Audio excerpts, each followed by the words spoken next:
So, welcome everybody. Welcome to this lecture in International Monetary Economics. I would like to talk about the monetary model once more in the open economy. Maybe you have seen already a previous video of mine where we are talking about the effects of a monetary policy or the effects of a fiscal policy in a floating exchange rate system. But it's also the case that some countries, they fix their exchange rate vis-a-vis another currency. For example, the Swiss central bank fixed the Swiss franc against the euro at some part in time, and hence the effects will be completely different how an expansionary monetary policy or how an expansionary fiscal policy unfolds its effect on the domestic economy. So in the following few minutes, I will talk about the effects of a monetary policy and a fiscal policy in a fixed exchange rate system. So I'm here in chapter 18 of the Krugman-Obstfeld-Melix textbook, Fixed Exchange Rates and Foreign Exchange Interventions. Switch to the slide number 17 of my slide set, where you can once more see the equations of the monetary model. In equation 1, we have the goods market equilibrium condition. On the left-hand side, there is goods supply. And on the right-hand side, there are these three components. One which depends on the real exchange rate. One component depends on the domestic income level, Y. Maybe this reflects consumption. And then we also have government spending. In equation 5, you can see the money market equilibrium condition. On the left-hand side, there is real money supply, and on the right-hand side, there is real money demand. Real money demand depends on these two components, the transaction motive, which depends on the GDP level, and then also the opportunity cost of holding money plays a role because there is a negative effect of the interest rate on money demand.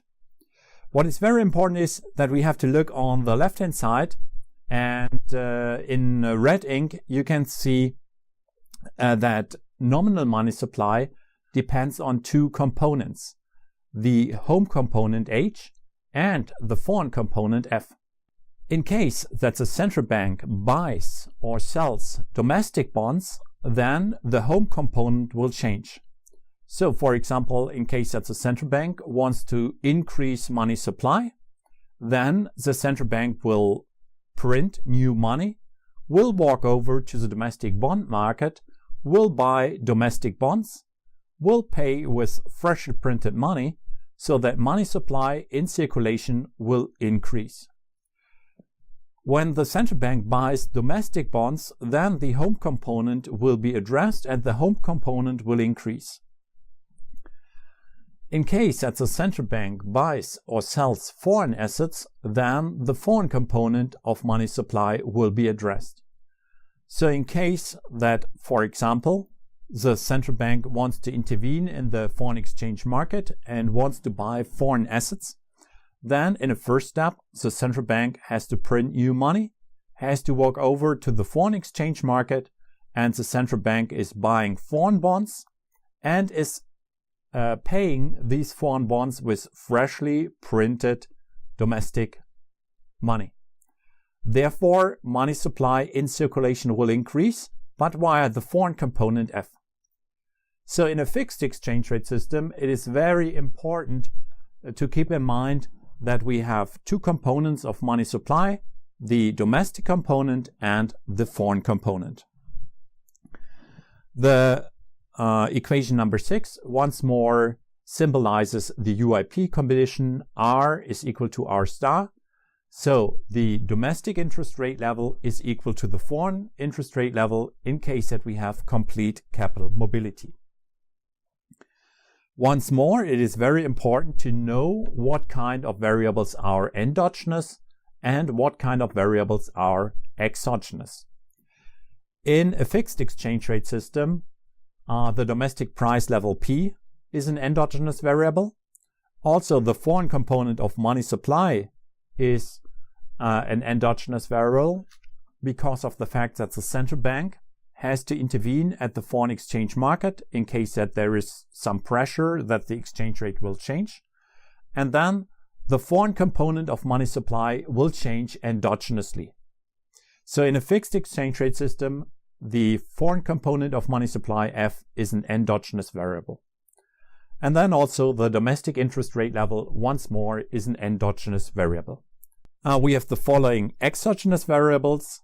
H, the domestic, the home component of money supply is an exogenous variable.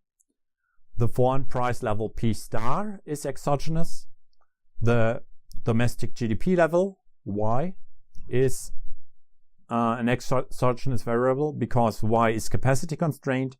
Therefore, Y will not change endogenously.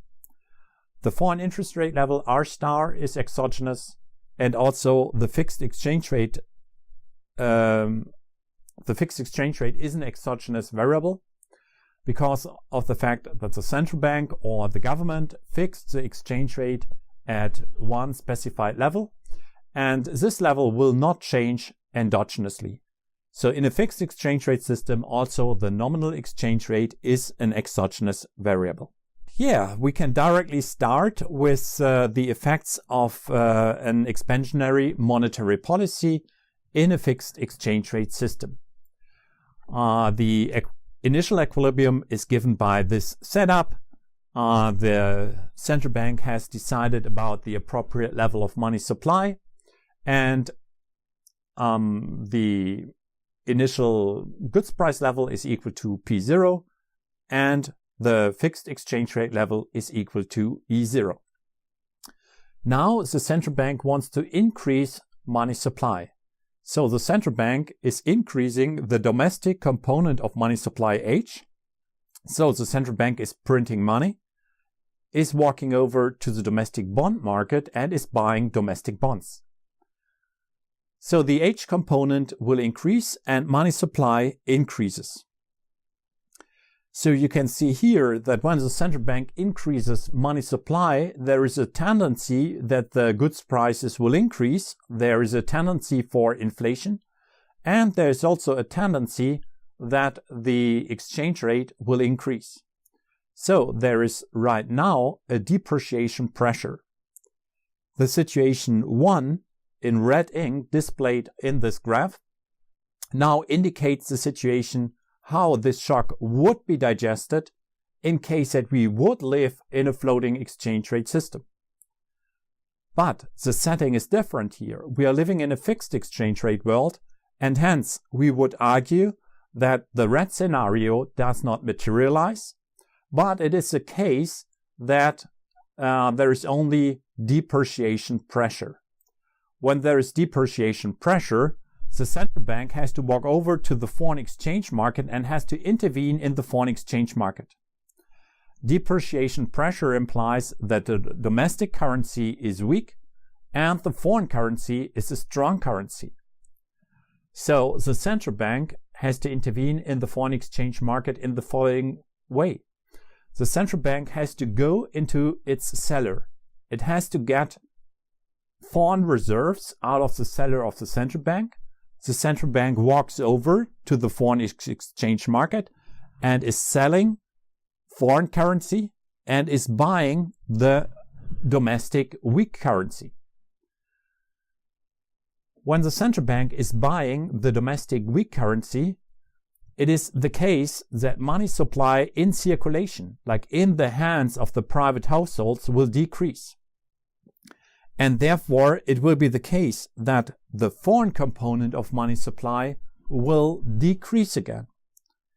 When the foreign component of money supply decreases to its initial level, it is also the case that the goods prices will not change. So P0 is equal to P2.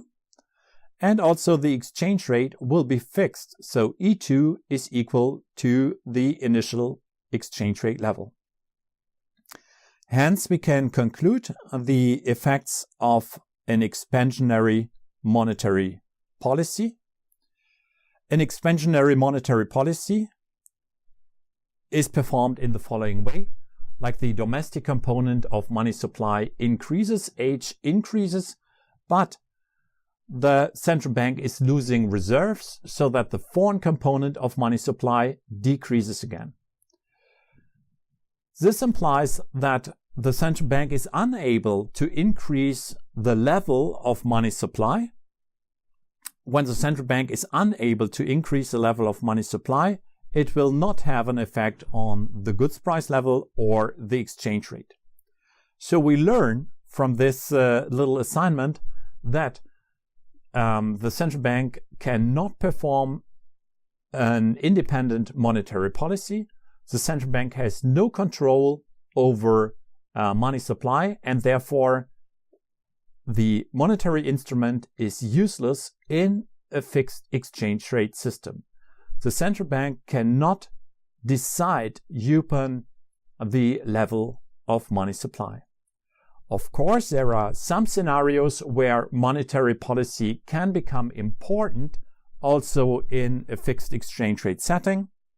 This could be the case, for example, in case that the foreign interest rate changes, or in case that we have shocks in money demand. Then there is a role for monetary policy also in a fixed exchange rate system. But in this pure setting, no change in the beginning, and the central bank wants to increase money supply, this will only lead to a decrease of the foreign component of money supply, and the central bank is just losing reserves. So in the first part of this video, I was talking about the setup of the model in a fixed exchange rate system, and we were discussing the effects of an expansionary monetary policy. In the next video, I will once more talk about the effects of a fiscal policy, and we want to find out how the shock the government increases government spending is digested in a fixed exchange rate setting. Thank you very much for watching this video, and please have a look at the subsequent videos where I explain the effects of a fiscal policy. Thank you very much.